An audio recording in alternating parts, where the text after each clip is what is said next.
BBC Bangla. এখন সন্ধ্যা 7:30। একটু পরেই শুনবেন সর্বশেষ বিশ্ব সংবাদ। আপনারা বিবিসি শুনছেন ঢাকায় FM 100, চট্টগ্রামে 88.8, কুমিল্লায় 103.6। আপনারা যেখানে আছেন, বিবিসি আপনার সাথেই আছে।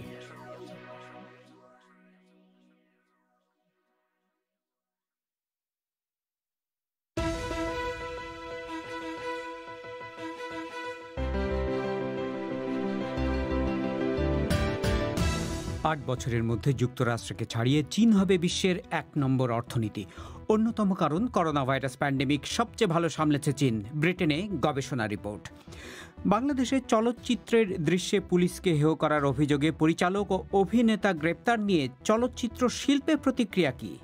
এটা শুরু হলো ধরেন পুলিশ দিয়ে, কালকে হয়তো বিচারপতিরাও একটা এমবার্গো আনতে পারে, ডাক্তারদের কমিউনিটি একটা এমবার্গো আনতে পারে। তখন তো কারোরই গল্প বলা যাবে না। আমরা যে আসলে কতটুকু উপমণ্ডুকতার দিকে যাচ্ছি, এটা হচ্ছে সেটারই প্রমাণ বহন করে।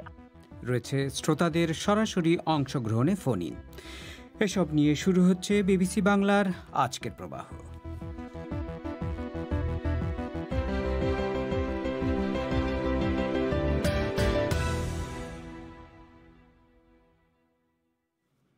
রেডিওতে শর্টওয়েভ এবং FM তরঙ্গের পাশাপাশি অনুষ্ঠান আপনারা লাইভ শুনতে পাচ্ছেন আমাদের ওয়েবসাইটে www.bbcbangla.com।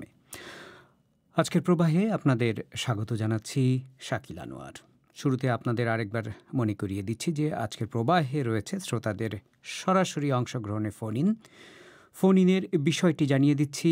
বাংলাদেশে বিজ্ঞানীরা বলছেন যে ব্রিটেনের মতো বাংলাদেশেও নতুন ধরনের একটি করোনা ভাইরাস পাওয়া গেছে।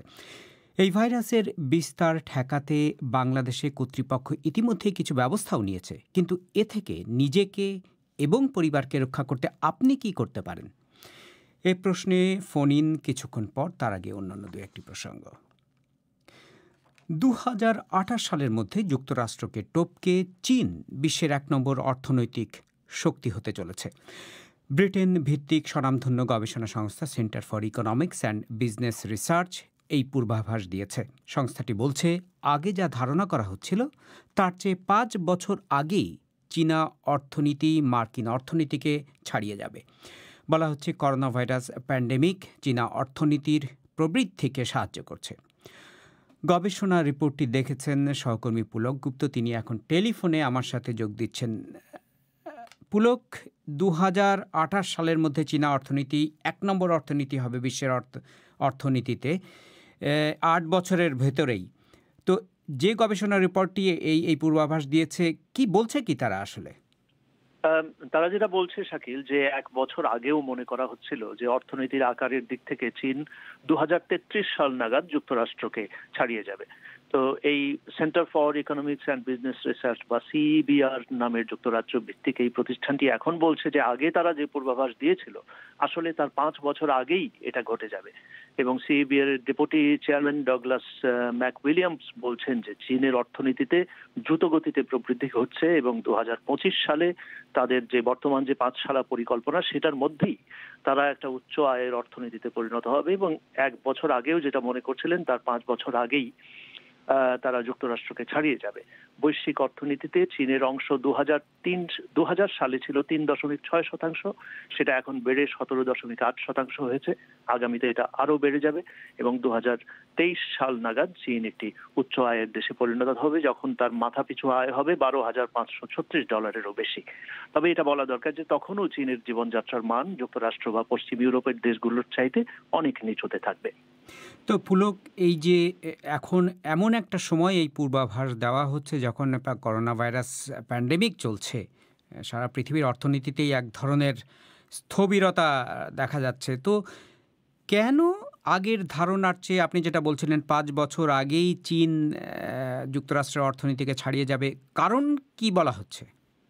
এটার কারণ হিসেবে বলা হচ্ছে যে এই যে করোনা ভাইরাস মহামারী এবং তার যে বিশ্বের অর্থনীতির উপরে তার যে প্রতিক্রিয়া পড়েছে, এই পুরো ব্যাপারটা আসলে চীনের অনুকূলে কাজ করেছে।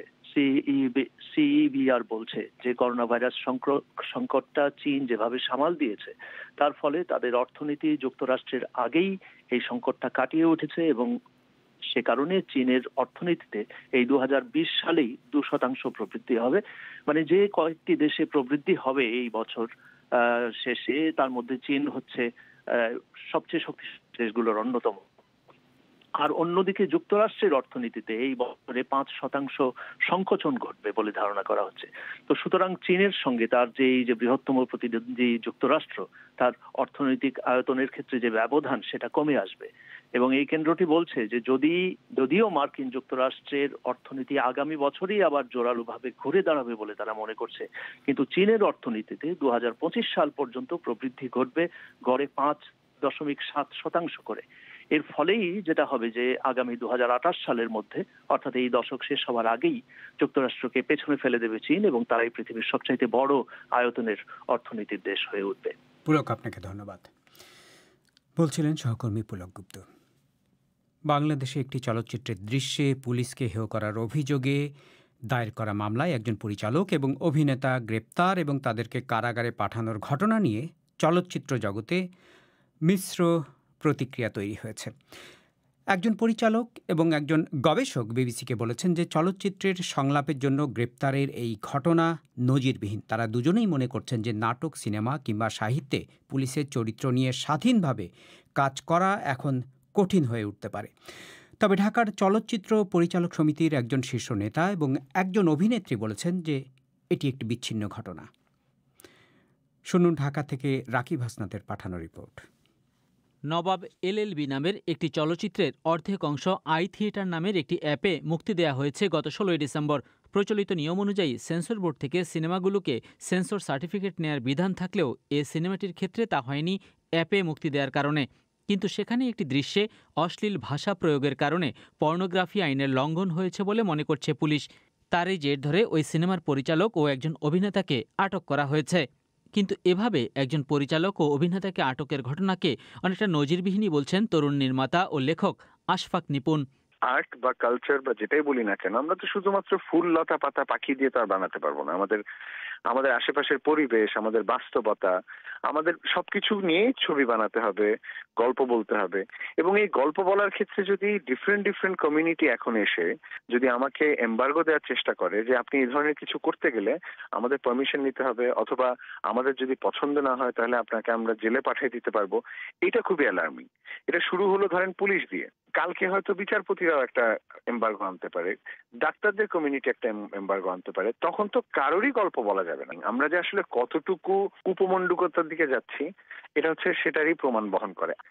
যদিও চলচ্চিত্রে পুলিশকে উপস্থাপনা নিয়ে পুলিশের দিকে এমন প্রতিক্রিয়া এবারই নতুন নয়। 2015 সালের এপ্রিলে চলচ্চিত্র পরিচালক, পরিবেশক ও প্রযোজকদের চিঠি দিয়ে পুলিশের চরিত্রে অভিনয় ও পোশাক ব্যবহারের ক্ষেত্রে বিধিনিষেধ মেনে চলতে বলেছিল পুলিশ। চলচ্চিত্র পরিচালক সমিতির সভাপতি মুশফিকুর রহমান গুলজার বলছেন, সেবার তারা পুলিশের সঙ্গে বিষয়টি নিয়ে আলোচনাও করেছিলেন। তবে এবারে পরিচালক ও অভিনেতাকে আটকের ঘটনাটি বিচ্ছিন্ন ও অভিযুক্তিও নির্দিষ্ট বলে উল্লেখ করছেন মিস্টার রহমান। সেন্সরের বাইরে গিয়ে সে রিলিজ করছে ওটিটিতে, তো কাজেই এটি একান্তই তার ব্যাপার। এবং যে সংলাপগুলো ব্যবহার করা হয়েছে, আমরা সবসময় আন্দোলন করে আসছি সেন্সর বোর্ড উঠে দেওয়ার জন্য, সার্টিফিকেশন বোর্ড করার জন্য। এখন এইরকম যদি দেয় তাহলে তো আমাদের এই চাওয়াটাই ব্যাহত হবে। আমি বলবো যে এটি আসলে অশ্লীলতার পর্যায়ে পড়ে। আবহমান কাল ধরেই বিচারক, পুলিশ, আইনজীবী, ব্যবসায়ী কিংবা রাজনৈতিক নেতার ভূমিকা উঠে এসেছে বাংলাদেশের বহু সিনেমায়।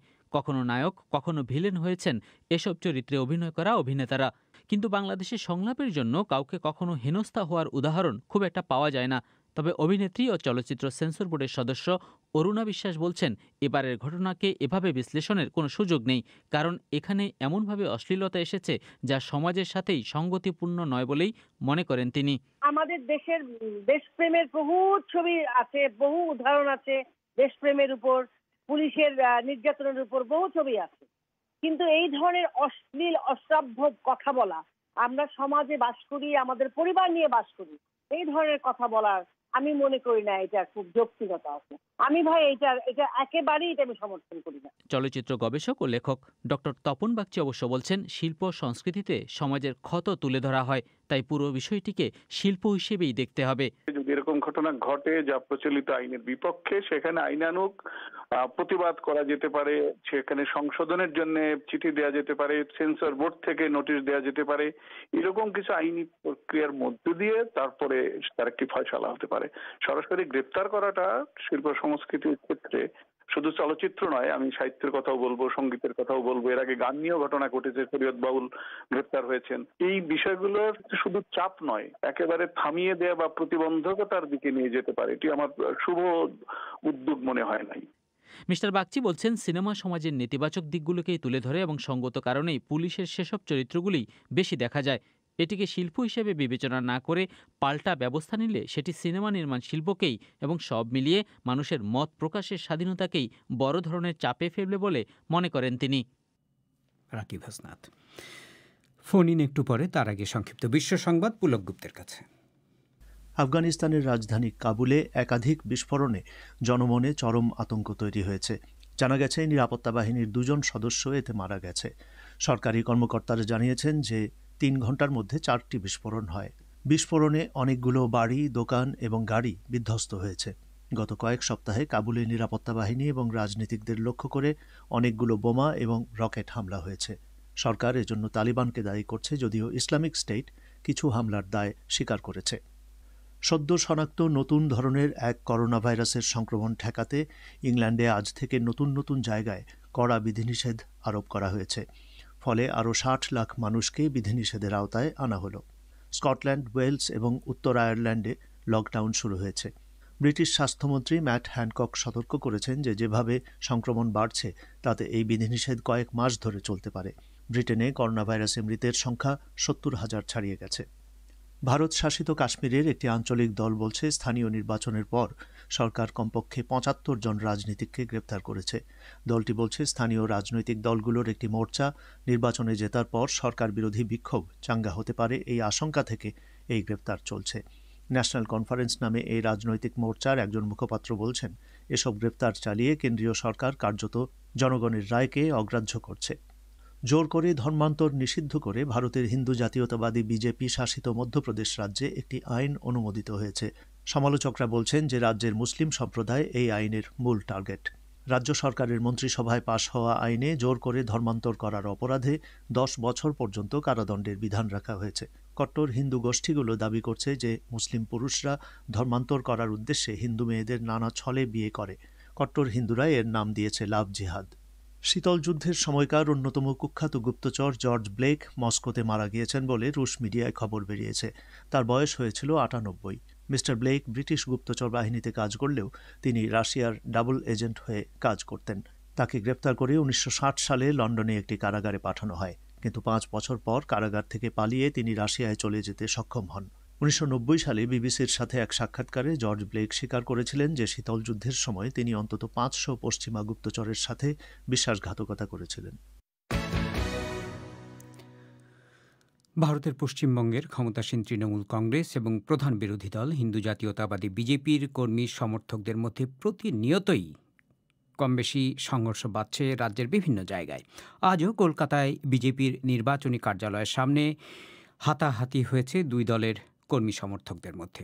কেন পশ্চিমবঙ্গের রাজনীতিতে সহিংসতা এভাবে বেড়েই চলেছে?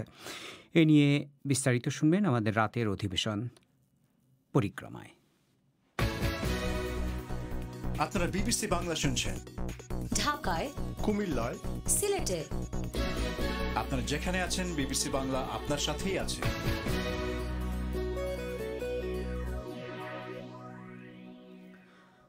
ফোন ইনের জন্য আপনাদের এখন নিয়ে যাচ্ছি ঢাকার স্টুডিওতে। ফারহানা পারভিন রয়েছেন সেখানে।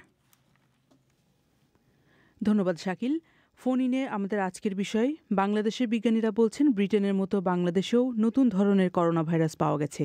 এই ভাইরাসের বিস্তার ঠেকাতে বাংলাদেশের কর্তৃপক্ষ ইতিমধ্যে বেশ কিছু ব্যবস্থা নিয়েছে, কিন্তু এ থেকে নিজেকে ও পরিবারের সবাইকে রক্ষা করতে আপনি কি করতে পারেন, এ নিয়ে আজকে আমাদের ফোন ইন। আর এই ফোন ইনে অংশ নিতে প্রথমে আমাদের সঙ্গে যোগ দিয়েছেন আইরিন ইকবাল ইভা ঢাকা থেকে। হ্যালো, আসসালামু আলাইকুম। ওয়ালাইকুম আসসালাম।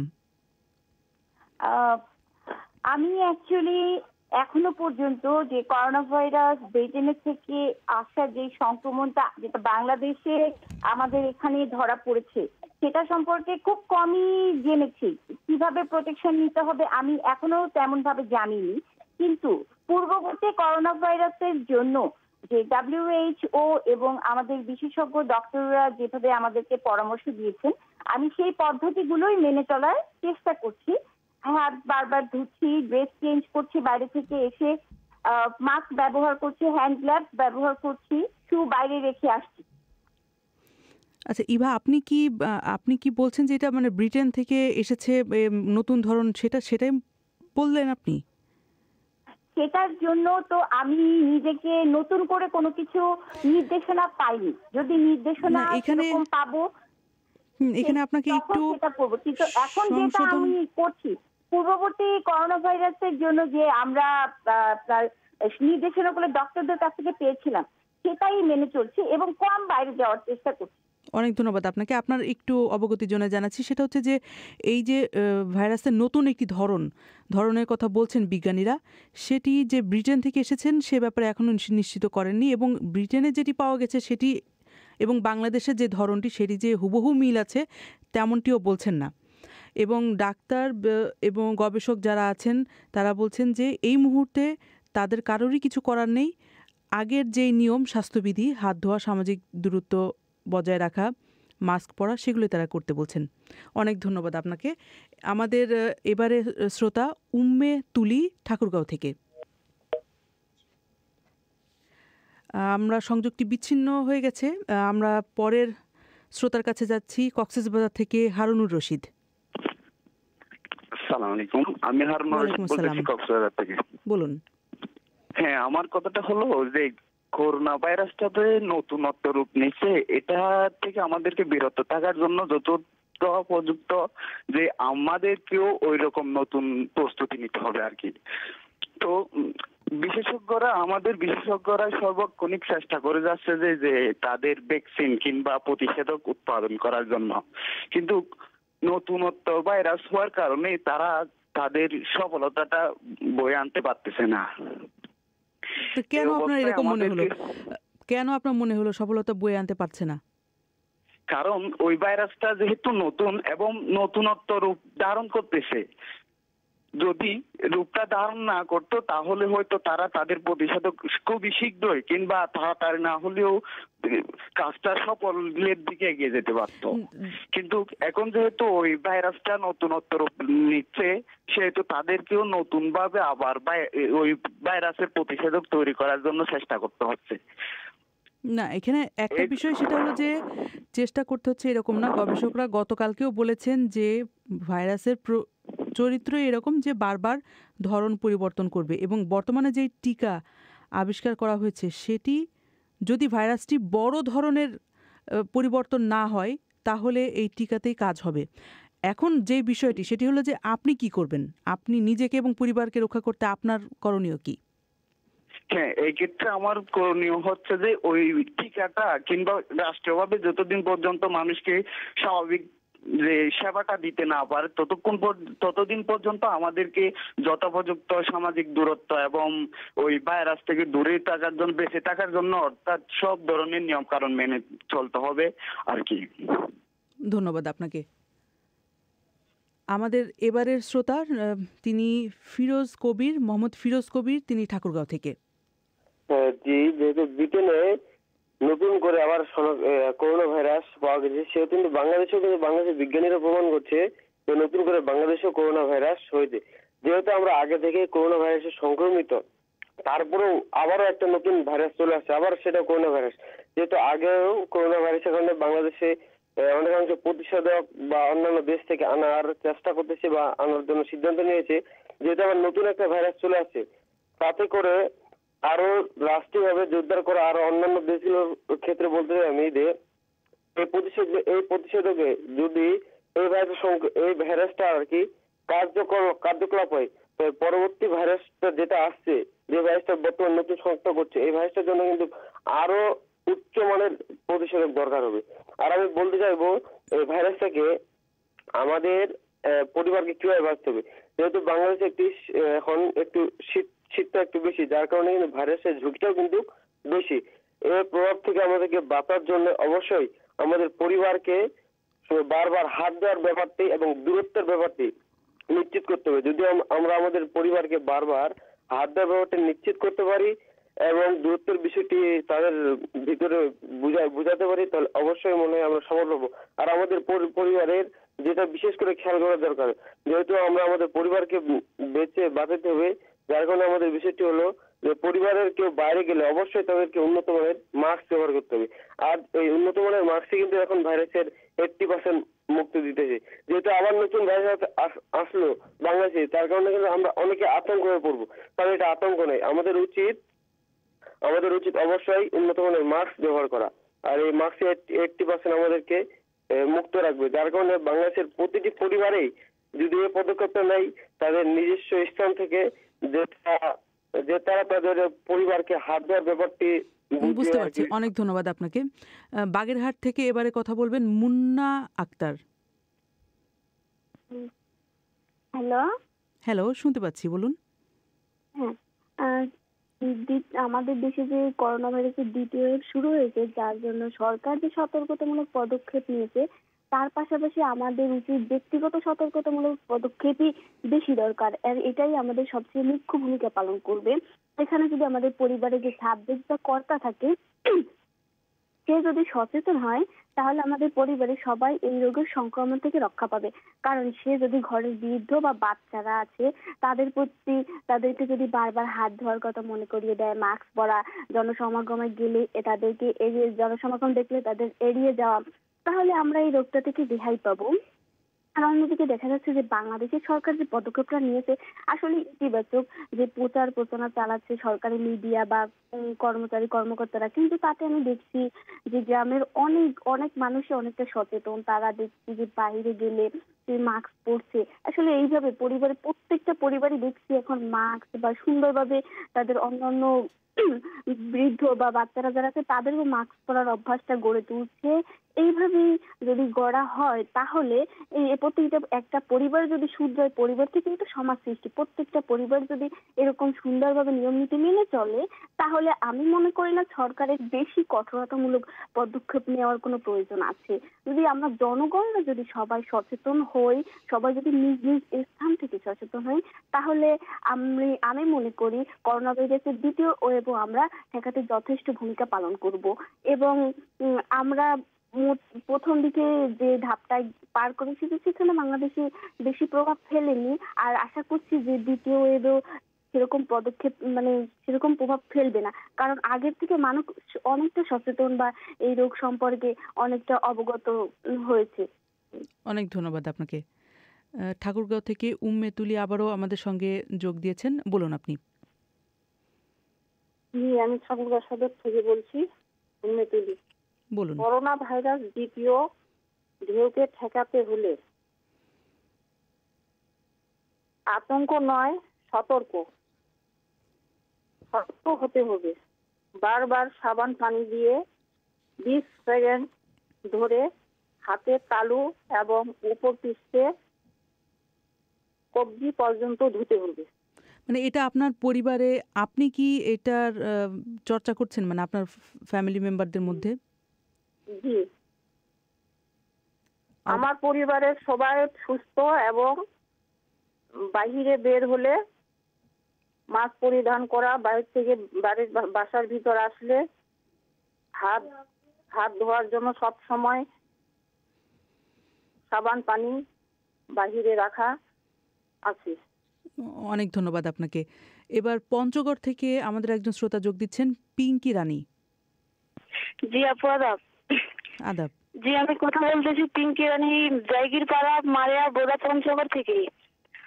নতুন ধরনের করোনা ভাইরাস আর পুরাতন ভাইরাসের মধ্যে তেমন পার্থক্য নেই, বিশেষজ্ঞ ব্যক্তি বা বৈজ্ঞানিক বলছেন। তাই আমার মতামত হচ্ছে প্রত্যেক পরিবারের যুব সমাজ ও ছাত্র সমাজের সচেতনতার পাশাপাশি প্রত্যেক পরিবারের নিজ নিজ সচেতনতাই পারে এই ভাইরাসকে মোকাবেলা করতে। যেমন আমরা যখনই পরিবারের যে কেউ বাইরে যাব তখনই মুখে মাস্ক, হাতে গ্লাভস এবং মাথায় ক্যাপ পরতে হবে। এবং বাইরে থেকে আসার পর পরনের পোশাক খোলার পর ওয়াশরুমে রাখতে হবে আমাদের পোশাক, তাহলেই আমাদের পরিবারকে রক্ষা করতে পারবো আমরা নতুন করোনা ভাইরাসকে। সেটা কি আপনি করছেন আপনার পরিবারের মধ্যে বা আপনার পরিবারের অন্যান্য সদস্যরা? আমরা যখনই বাইরে যাচ্ছি তখনই মুখে মাস্ক, হাতে গ্লাভস এবং মাথায় ক্যাপ পরতেছি এবং 20 মিনিট ধরে আমরা হাত নিয়মিত ধুতেছি, খাবার আগেও এবং পরেও। অনেক ধন্যবাদ আপনাকে। আমাদের পরের শ্রোতা খুলনা থেকে ভাবনা বালা। আমার একটা কথা কি যে আসলে করোনা ভাইরাস থেকে রক্ষা পাওয়ার জন্য মূলত পূর্বেও বলা হয়েছে সচেতনতাটাই হচ্ছে আসল বিষয়, আসলে অন্য কোনো কিছু না। আমরা দূরত্ব বজায় রাখবো, যেটা অনেক আগে যেটা বলা হয়েছে, এটাই আমাদের সচেতনতাই আমাদের এ রোগের তো একমাত্র সমাধান হচ্ছে নিজেরা যদি সচেতন থাকি তাহলে এটা থেকে রক্ষা পাওয়া যাবে। তা আমি বলবো যে সবাই যেন সচেতন থাকে, আগে যেমন নির্দেশনা দিচ্ছে এখনো সেই নির্দেশনা অনুযায়ী আমরা সবাই চলবো, তাহলে আমি বাঁচবো, আমার পরিবার বাঁচবে এবং এই সমাজের লোক, সারা বিশ্বের লোক বাঁচবে, আমি এটাই মনে করি। ধন্যবাদ আপনাকে। আমাদের পরের শ্রোতা ফিমা ফেরদৌস নওগাঁ থেকে বলবেন।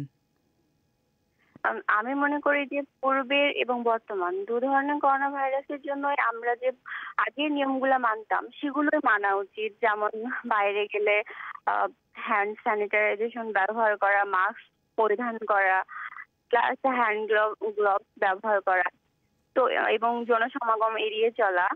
পরিবারে যারা বাচ্চা আছে বা বৃদ্ধ আছে তাদের প্রতি একটু এই শীতে বেশি কেয়ারেবল হওয়া, কারণ বাচ্চারা বা বৃদ্ধরা এই শীতে মানে করোনা ভাইরাসের সংক্রমণের ঝুঁকিটা তাদের বেশি থাকে। আবার বাইরে থেকে আমাদের যে সবজিগুলো আসছে বা কাগজপত্রগুলো আসছে সেগুলোর ব্যাপারে আমাদের কেয়ারেবল হতে হবে, কারণ এর মাধ্যমে আমরা জানি যে করোনা ভাইরাস সংক্রমিত হতে পারে। এছাড়া এখন যে নিয়মটা প্রায় উঠেই গেছে যে কোনো লোক বাইরে থেকে আসলে তাকে আর কোয়ারেন্টাইনে রাখা হচ্ছে না, তো ব্যাপারে আমাদের একটু আবার সচেতন হতে হবে। এটা আমি মনে করি যে তাদেরকে আবার কোয়ারেন্টাইনে রাখতে হবে, না হলে আমাদের এই ভাইরাসটা আরো ব্যাপক আকার ধারণ করবে। সেটা সরকারের পক্ষ থেকে বলা হয়েছে যে বিমানবন্দরগুলোতে আবারও সতর্ক অবস্থা নেওয়া হচ্ছে, পিসিআর ল্যাব টেস্ট নিয়ে আসতে হবে যাদেরকে, যারা আসছেন বাইরে থেকে, এবং না থাকলে তাদেরকে কোয়ারেন্টাইনে থাকতে হবে তাদের। সরকারি ব্যবস্থা এগুলো আছে। আমরা বলতে চাচ্ছি যে ব্যক্তি পর্যায়ে আমরা কি করতে পারি? ব্যক্তি পর্যায়ে বলতে আমি বোঝাচ্ছি যে একটা লোক বাইরে থেকে আসলো বলে যে এখন যে বিদেশেই শুধু সংক্রমণটা আছে তা না, কারণ সে বাংলাদেশেও ছড়িয়ে গেছে। যেমন একটা লোক যদি ঢাকা থেকে বা এনি চান্স অন্য শহরে যায় তাকে কিন্তু কোয়ারেন্টাইনে থাকা উচিত। এটা আগে ছিল যে গ্রামে কোনো লোক আসলে বাইরে থেকে চেয়ারম্যান বা মেম্বার দ্বারা তাদের শাসন করা হতো যে তোমরা কোয়ারেন্টাইনে থাকো, কিন্তু এখন তো সেটা প্রায় উঠে গেছে, বা মাস্ক ব্যবহার করা এটাও উঠে গেছে। এছাড়া আমরা যে স্বাস্থ্য মন্ত্রণালয় থেকে অনলাইন ব্রিফিং দেয় তার উপরেও মানুষের একটা বিশ্বাসের ঘাটতি তৈরি হয়েছে। মানুষ মনে করে যে তারা সঠিক তথ্য দিচ্ছে না, যতটা সংক্রমিত হচ্ছে বা মৃত্যু হচ্ছে এটা নিয়ে বারবার কিন্তু খবরেও বলা হয়েছে যে সন্দেহ প্রকাশ করেছে। তো এই খবরগুলো যদি সত্যি আসলে সঠিকভাবে দেওয়া হয় তাহলেও হয়তো বা মানুষের মনে আরেকটু ভীতি তৈরি হতো, আরেকটু সচেতনতা তৈরি হতো। ফিমা, আপনি কি নওগাঁ মানে শহর থেকে বলছেন? হ্যাঁ, নওগাঁ শহর থেকে। আপনি আপনার এলাকায় আপনি দেখছেন না মানে মাস্ক পরা বা সতর্ক হওয়া? আমার এলাকায় একেবারেই সচেতনতার অভাব। বাইরে বের হলে 90% মানুষের মুখে কোনো মাস্ক নেই এবং তারা একে অন্যের সাথে যে সোশ্যাল ডিস্টেন্স এটা তো কখনোই মানা হচ্ছে না, প্রথম থেকেই হচ্ছে না। যানবাহনেও তো সব নিয়ম কানুনগুলো উঠে গেছে, বা বাইরে থেকে যারা লোক আসছে অবাধে চলাফেরাও করতেছে। আবার আরেকটা জিনিস দেখা যাচ্ছে যেখানে বলা হচ্ছে যে আমাদের স্বাস্থ্য ক্ষেত্রে এত ঘাটতি বা মাস্কের অভাব, এটার অভাব, কিন্তু বাজারে N95 মাস্ক গুলা এখন অ্যাভেলেবল পাওয়া যাচ্ছে, তাহলে এটা কিভাবে আসলো? অনেক ধন্যবাদ আপনাকে। সময় স্বল্পতার কারণে এখানে শেষ করতে হচ্ছে আজকের ফোন ইন। আমরা ফিরে যাচ্ছি লন্ডন স্টুডিওতে শাকিল আনোয়ারের কাছে। ফারহানা, আপনাকে ধন্যবাদ। ফোন ইনের এই পর্বটি আবারও শুনতে চাইলে এবং পুরো প্রবাহ অনুষ্ঠানটি আবারও শুনতে চাইলে আমাদের ওয়েবসাইটে গিয়ে আপনারা শুনতে পারেন www.bbcbangla.com। এখনকার প্রধান খবর, 8 বছরের মধ্যে যুক্তরাষ্ট্রকে ছাড়িয়ে চীন বিশ্বের 1 নম্বর অর্থনীতিতে পরিণত হবে, গবেষণা রিপোর্ট একটি বলছে ব্রিটেনে। বিদায়ী 2020 সালে ভারতের গুরুত্বপূর্ণ ঘটনা প্রবাহ নিয়ে একটি বিশেষ প্রতিবেদন শুনবেন আমাদের রাতের অধিবেশন পরিক্রমায়, বাংলাদেশের রাত 10:30, ভারতের 10টায় শুনবেন আশা করে। আমি শাকিল আনোয়ার এখনকার মতো এখানেই বিদায় চাইছি।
এখন সন্ধ্যা 7:30, একটু পরেই শুনবেন সর্বশেষ বিশ্ব সংবাদ।